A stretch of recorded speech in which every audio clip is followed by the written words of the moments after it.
Yo, what's good, YouTube? It's Soldiers back with another video for y'all. And look, before we even get into it, I already know what y'all about to say. You're wondering, where the hell have I been? And I had to take a little break, you feel me? But I'm back. So with that being said, we finna jump right into this Heihachi guide, because I do feel like Heihachi is one of the hardest characters to play that aggressive playstyle with. But it is possible if you know what you're doing and if you have the skills and execution and whatnot. So yeah, let's jump right into it.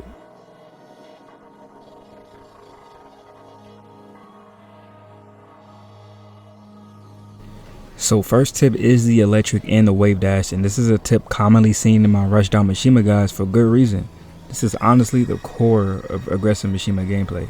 You want to have a good electric, you want to have a fast electric, and you want to have a consistent wave dash so you can constantly track your opponent, whether they on the ground or attempting the sidewalk. You want to constantly be able to be glued to them, and that's what wave dashing is going to allow you to do. And say if you're in the neutral and you want to close distance with your opponent, then you use wave dash to do that as well.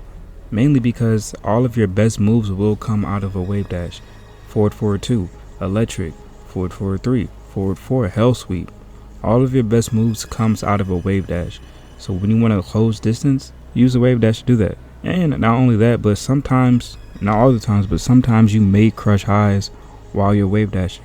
So if you want to approach your opponent while potentially avoiding highs, the wave dash will allow you to do that as well. And now let's talk about the electric. And when it comes to the electric, Heihachi gets the most reward out of it than any Mishima in the game. I mean, we're talking about up to 70% damage with pretty good Oki. So yeah, Heihachi's combo damage in this game is just devastating. Like, once your opponent eats like 2 electric combos, they're done.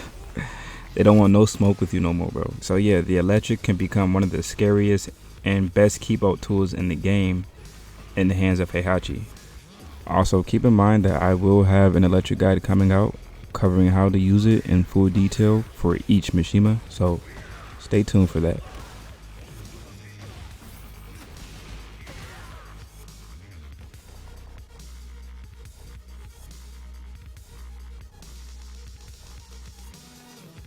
Alright, so the next tip will be frames and pressure, and like I said before, Heihachi's pressure is not as good as it was in Tekken 7, but you still can apply that pressure in this game. It's just that you're going to be committing a lot more. So with that being said, these are the main pressure tools that you're going to be using with Heihachi. Forward 4, up 4-3-4, hell sweep, 1 back 2, and down forward 1-1. Now, I know that he has way more pressure tools in this, but these are just the main ones. These are the staples. And not only that, but some of these are not even plus on block. But when you're like -3 or 2 on block, then there's a lot of things that you can still do. You can still cook up with these frames. It just depends on what your opponent wants to do, and it depends on what you do.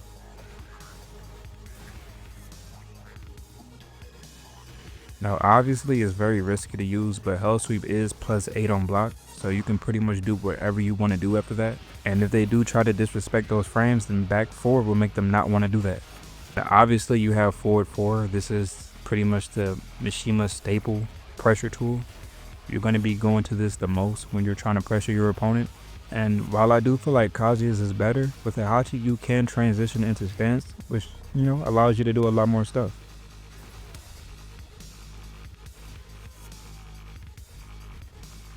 And remember what I said before, when you're -2, then your turn doesn't have to be over.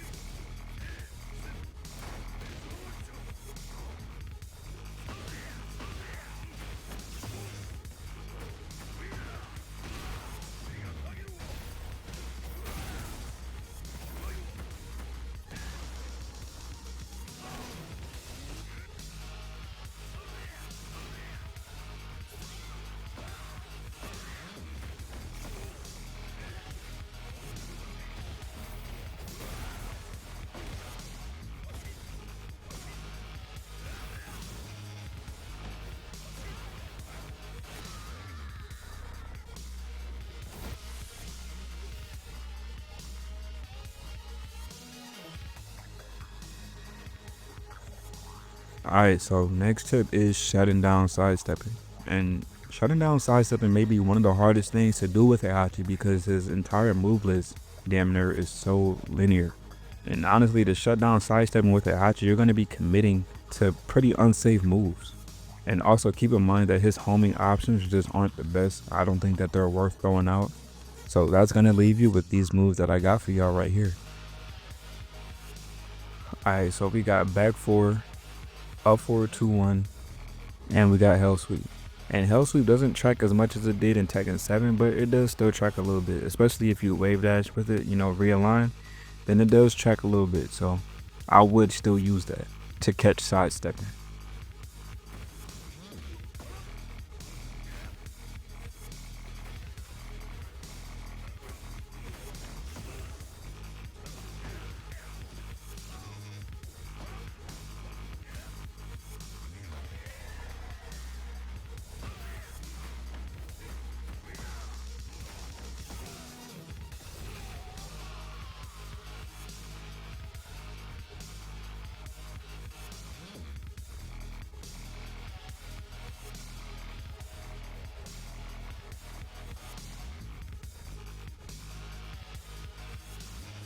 Alright, so Oki is integral, and when I say integral, I mean integral to having good Rushdown, because you don't want to give whoever you beating the hell out of a chance to fight back, right?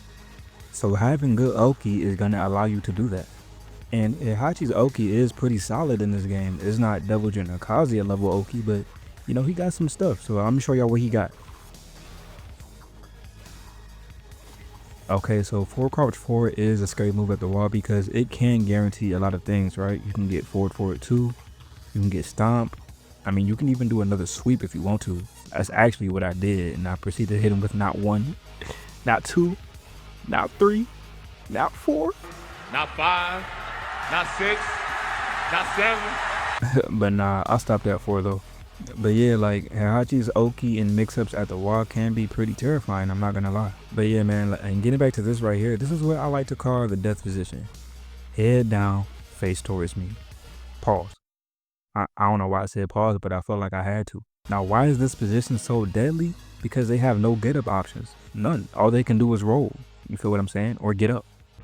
They have no get up options. You're free to do whatever the hell you want.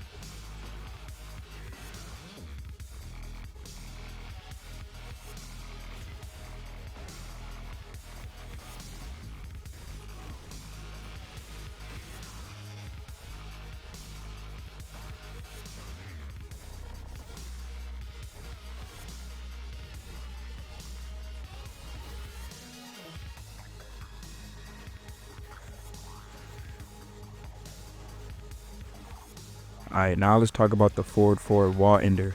And this isn't anything that's like super broken or anything like that, but you can do some pretty cool things out of it. Like for example, you can go right into the stance mix-ups at the wall. But as you can see right here, I really didn't do nothing right here. I actually canceled the stance because I wanted to see how he would react first. But once you know what they're gonna do on wake up, then that's where you can go ahead and do what you do.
Alright, so now, next I want to show y'all the mid-screen back 2 Oki setups. And you know, this isn't anything too crazy, but you can cook. You feel me? You can cook with this.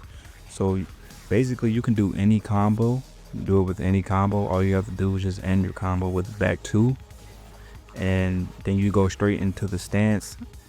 And you can do whatever you want with it. You know what I'm saying? You can do the guard break. You can do, if they try to stay on the ground, you can do the Thunder God Fist, because it will actually hit them grounded. But this is the back 2 Oki. And as you can see, I got hit by the flying shit. Bro was not trying to let me cook.